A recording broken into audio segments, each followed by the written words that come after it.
sponsor a small farmer. Hello everyone, nearly Christmas, so Sunday during middle of the day here.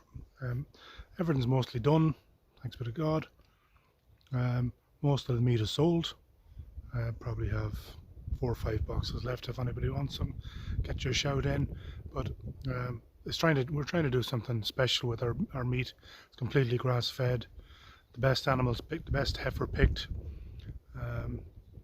hung for 21 days. Really tasty, really tender stuff.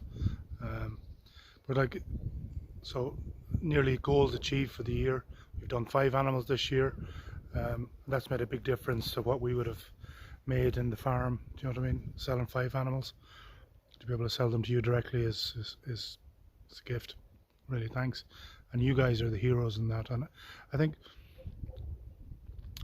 I know we're selling into the Irish market. We're good enough. Oh, sure, isn't it good enough? I know I lived over my whole life. Sure, isn't it good enough? It's grand. It'll do grand. That's probably generations of getting by, farmers crammed down, the destruction of capital, living on broken down machinery, and I know I'm still living with it, but it's not good enough. Like, do you know what I mean? It's not. We have to choose better. And grass-fed. Like looking at the American statistics, beef, grass-fed beef, it's the only real growth area in the beef sector. Looking at huge growth potential, and why shouldn't we have some of it here?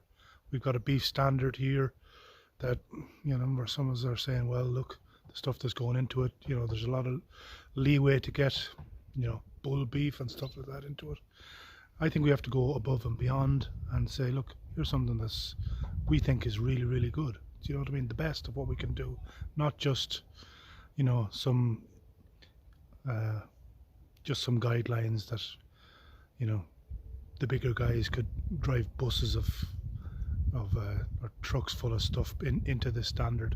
And then, like the thing that I think, when we have this good, it'll do good enough mentality, what you'll get is we'll get arbitrage. Like what's happening is the best Irish beef has been selected out and sold to places where they appreciate it, like Japan or to Germany, and we get sold. You get sold the, sure, it'll do good enough stuff.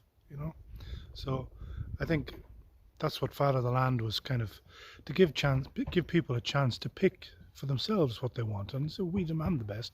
We want really tasty grass-fed beef, and we think the Irish grass-based system is the way to do it, and to go 100% full bore at it. So, but anyway, look, 5 animals sold. That's a lot of meat. That's like 1,000 kilos of meat. So it's only a small step for mankind, but a giant step for this farmer, I can tell you. But it's not I'm a great fella. Like you guys who are voting with your bucks that you're making, you guys are the heroes. You guys are putting me on the map. You know what I mean? You guys are making sure that you can say that the money that you've spent, is well spent, that it's helping the environment here, it's staying local. You know what I mean? You guys are the heroes, and I salute you. Thanks a million. But anyway, that's nearly all gone. I'm quite happy now that anything's left can go in the freezer. I have 3 or 4 boxes. If anybody wants anything before Christmas, give me a shout, and you'd be greatly appreciated. Talk to you soon.